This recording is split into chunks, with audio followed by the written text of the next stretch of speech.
je vais lui verser de l'eau sur la tête. Nos frères baptistes et pétécotistes disent que comme ça, nous ne sommes pas baptisés.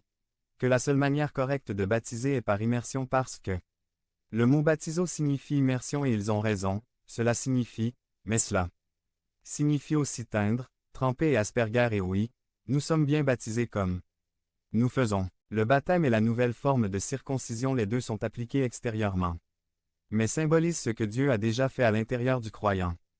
Col 2. 8 à 15 Prenez garde que personne ne vous séduise par la philosophie et par de vaines tromperies.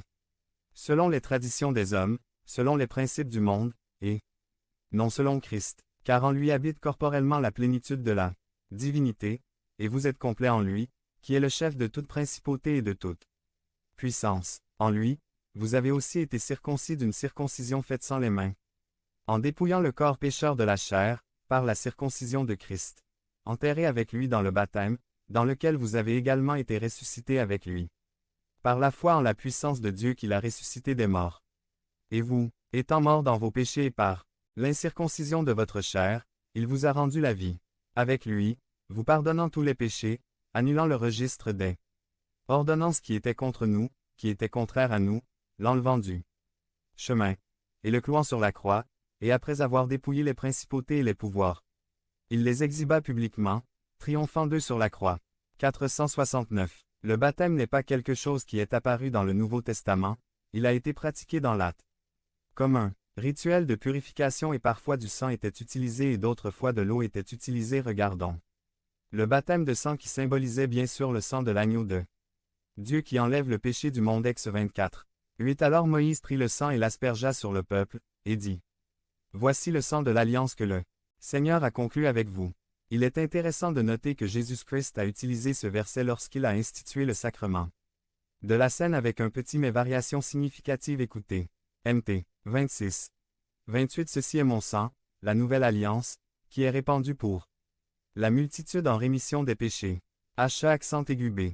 9. 19 à 24 Après que Moïse eut proclamé tous les commandements de la loi à tout le peuple, il prit le sang des veaux et des boucs, avec de l'eau, de la laine écarlate et de l'hysope, et aspergea le même livre et aussi à tout le peuple, les gens, disant: Ceci est le sang de l'alliance que Dieu vous a prescrite.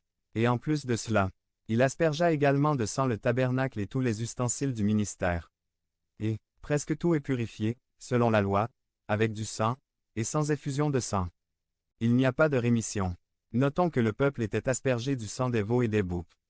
Pour sceller l'alliance avec Dieu sera votre Dieu, vous serez mon peuple, et c'était une figure du sang de Jésus-Christ qu'il a versé sur la croix et qui par la foi est appliqué au cœur des croyants, et aujourd'hui nous allons représenter avec de l'eau sur la tête d'Hector. Regardons maintenant le baptême d'eau dans l'Ancien Testament. C'était un rite de purification appliqué aux Lévites à l'âge de 30 ans, avant de commencer son ministère. C'est pour cette raison que Jésus-Christ voulait aussi se faire baptiser par Jean-Baptiste pour commencer son ministère. Les baptêmes d'eau étaient utilisés pour la purification des péchés commis. Par exemple, lorsque David réalisait son péché d'adultère et de meurtre, se souvenant de ces rituels de purification, il demanda à Dieu avec repentance.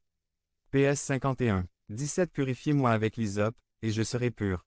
Lave-moi, et je serai plus blanc que la neige. Remarquons que le baptême met grandement l'accent sur une nouvelle relation avec Dieu, nous purifiant de nos péchés et nous donnant un cœur nouveau et une destinée éternelle bénie. EZ 36. 25 à 27 Je ferai asperger sur toi de l'eau pure, et tu seras purifié de toutes tes souillures.